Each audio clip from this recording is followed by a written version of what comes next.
Hey, True Seekers, welcome back. Zach here. In today's video post, I want to document what happened in the game Houston Rockets versus Cleveland Cavaliers. The star players on those teams are James Harden of the Houston Rockets, shown here. He's known for this beard. And LeBron James, who most people have come to know in the last decade. So we're nearing the end of the regular season for the NBA, and they vote on the MVP, the most valuable player, an award that began in the year 55. Remember, the word Satan equals 55, and Satanism is about self-worship. When you think about the award most valuable player, in a way it brings about something selfish. And anybody who watched this game today saw the modern NBA, where the majority of the team's offense runs through one player. For the Rockets, of course, it runs through James Harden, and for the Cavs, through LeBron James. Oftentimes, those men are the only men who touch the ball on offense, while the other four players stand around. So, this game was all full of curiosities. As we watch it, I want you to remember that the number 42 is of much importance for LeBron. This game was all coded with numerology. We will talk about it right now, starting with these highlights. Here we go.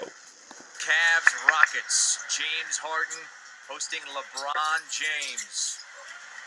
Look at Harden knocking things down from deep before the game. He would also score during the game.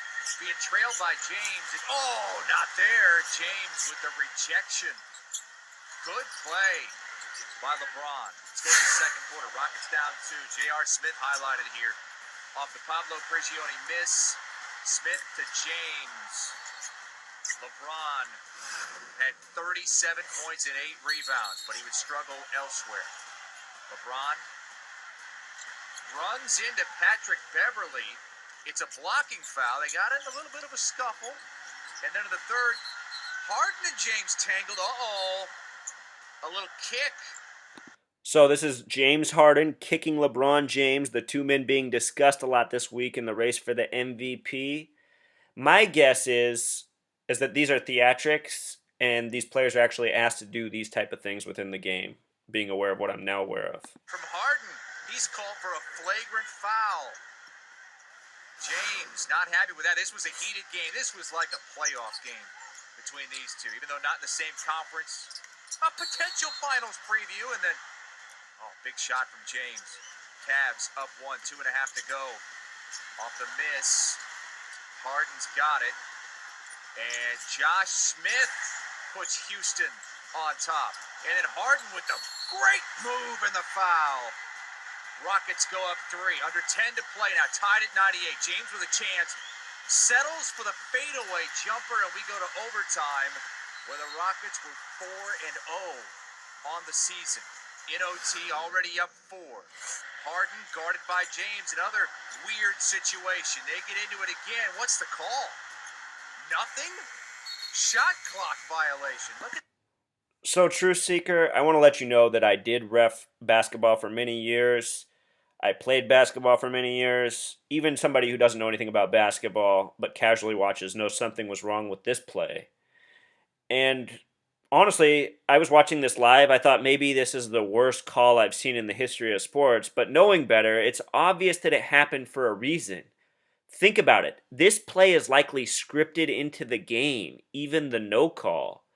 And the point of it is, I think, to psychologically mess with fans. Let's watch the rest of this season and see what comes up. I don't even know how this comes to pass. Just as a professional, as any level referee, this call cannot be explained. But again, it's these two men. The narrative for this week is the battle between these two, and then we're seeing things like this. I don't think a play like this has ever happened in the history of the NBA. This again. Arms hooked up. Looks like Harden hooked James. Maybe they've hooked each other. True Seeker, I also just want to let you know, little spoiler if you don't know who wins already, the Rockets are going to win this game. Today's date is March 1st, 3-1. Other ways that day would be written 1-3. And of course, Harden wears the number 13. It's got to be either a foul or a travel. Instead, they call shot clock violation. Cavs down 4. James open 3. 1-point game. 4.2 left. Okay, now True Seeker. 4.2 seconds on the clock. They readjusted it to this. I saw this live and I thought, look at this. He's on the line with 4.2 left. Crucial free throws. And all throughout the game, they've been making an emphasis about how poor his free throw shooting is. It's things like this that might not win him the MVP this year. This is what they were saying throughout the game. So he approaches the line 3 for 9 on the game. That's a really bad free throw shooting percentage. On the season, he makes about 3 out of 4. Today, he made 3 out of 9. And he's going to miss 2 in a row here, finishing 3 out of 11. 3-11. Recall, the numbers 1, 1, 3 are very important in basketball. In the last video post I did, there was a measurement of the date January 13th to the present showing the success of LeBron James. The name Michael Jordan equals 113. The name Kobe Bryant equals 113. If you look at the date of personal scoring records in the NBA, you'll notice that Wilt Chamberlain scored his record high on January 13th, and prior to that, November 3rd, before finally doing his 100-point game. So these tributes have been around for as long as the league, and LeBron here is about to intentionally miss both free throws because he knows he has to lose this game. It's scripted. And LeBron, something he's really, for me, way before I knew about numerology or gematria, he's showing me a lot about how rigged sports is, even before I understood all this. Because his body language always gives it away, Truth Seeker. If people were just more aware and watched with an open mind, all the signs are there. It's on LeBron's face, it's on his body language so often. Now it all makes sense. It's because he's probably frustrated knowing he has to intentionally lose games or intentionally miss shots. I mean, imagine what that would be for a true competitor. That would be the ultimate frustration, and I'm pretty sure that's what these professional athletes have to endure. Thus, why they're paid so much. Again, LeBron James is on a 2-year, $42 million contract. 42. All right, let's watch. He's got 2 free throws coming. Misses the first, and he was terrible at the line. 3 for 10. Make it 3 for 11. 3 for 11. And you know what else I want to point out, True Seeker, is Mike Tirico was doing the game. I hate Mike Tirico. I've always hated this guy. He's a little twerp. He's so annoying. This might sound racist, but he's the whitest person I've ever met, Mike Tirico. And anybody who knows who Mike Tirico is knows why that statement's funny. Mike Tirico. Well, anyway, what I want to point out about Mike Tirico is he almost, who knows, maybe he did cream his pants, but he shouted out the number 33 when LeBron scored his 33rd point. I didn't hear him call any recognition to any other amount of points he had during the game, but when he scored his 33rd point, Mike Tirico just screamed it out on TV. If you're aware of these things, they stand out. And that is how the Cavs go down in Houston. Notice how Harden finished with 33 points. We're about to watch an interview on James Harden talking about how he intentionally missed his last free throw to stay at 33. This reminds me of the Colts and Andrew Luck going for 2 when there was no reason to finish at 33. Let's watch that quick interview. I recorded this myself.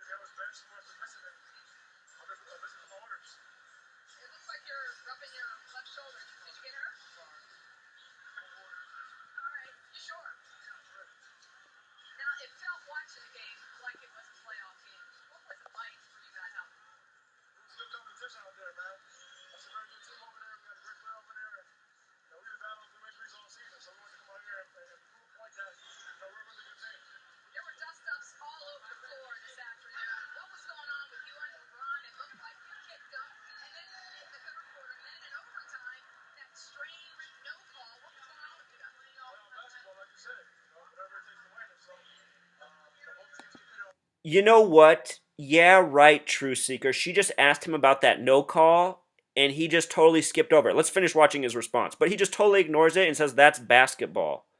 As a player, he must know that's not basketball. Nobody who's played basketball has ever seen that call in the history of the game, I bet. That might be the worst no call in the history of basketball. He just acts like it's nothing.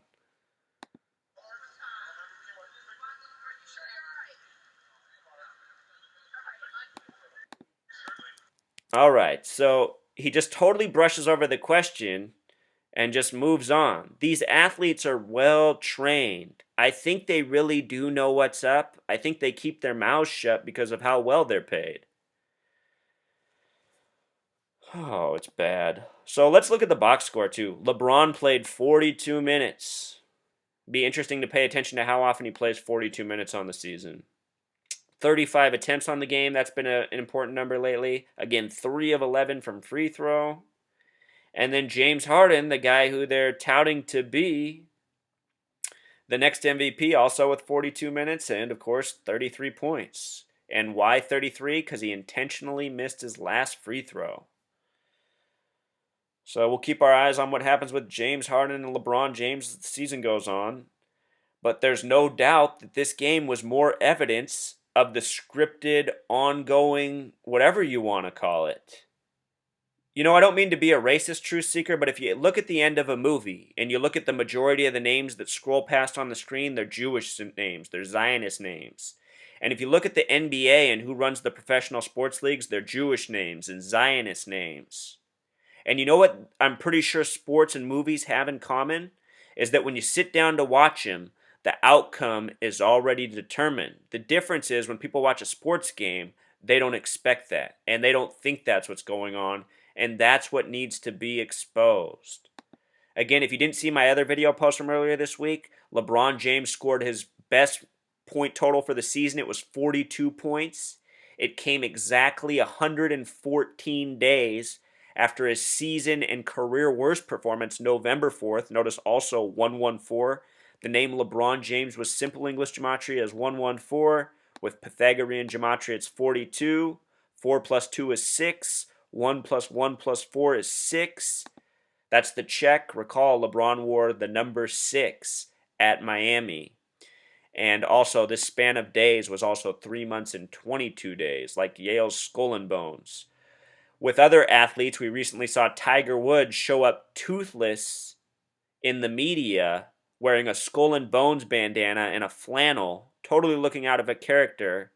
And then next thing you knew, he was in his 322nd golf tournament, having his career worst performance of 82 points. And what's interesting about 82 is LeBron James in that career worst game against the Blazers on November 4th, they finished with 82 points. So truth seekers, these numbers also have meaning that they're putting on these players, these outcomes. I need one of these videos to go viral. I mean, there's millions of NBA fans, there's millions of LeBron James fans. Everybody deserves to know this. Maybe somehow we could free these professional leagues of these Zionist scumbags and just have some fair, legit games. I would love to see what these athletes did in an unscripted environment with legit referees who were interested in making the right call instead of getting to the predetermined outcome. The other reason I do this, truth seeker, is because you have to understand my whole life. See, since about the time I've been 7, I've been saying the NBA is rigged. Because back then I saw Bulls Blazers being from Portland, Oregon, and I was certain that Michael Jordan was getting everything in his favor. And I figured out as a kid, I mean, if he's getting all the calls, then that means everything's scripted in his favor. You know, the game's rigged. And I've seen a million more examples since that. But all this time, people have been telling me that I'm crazy for my opinions. My opinions are out of left field, off the wall, they don't make sense. And all this time, I've just been shaking my head, asking myself, what's wrong with people? Well, these days, my arguments are so good and my evidence is so conclusive, I need the message to get out so everyone can wake up. We have to stop giving our money to these leagues and these Zionist Jews through their rigging and scheming and bullshit, for lack of a better word. Oh, did I cover it all, truth seeker? LeBron James, he gets paid $42 million for 2 years. Would you miss free throws, lose games, and do it all with this continual disgusted look on your face? I would love to see every second of LeBron James's career and the look on his face. This guy's looked miserable since day one. He also looks like he's 45 years old, and I'm not even sure he's 30 yet. All right. Until next time, truth seeker.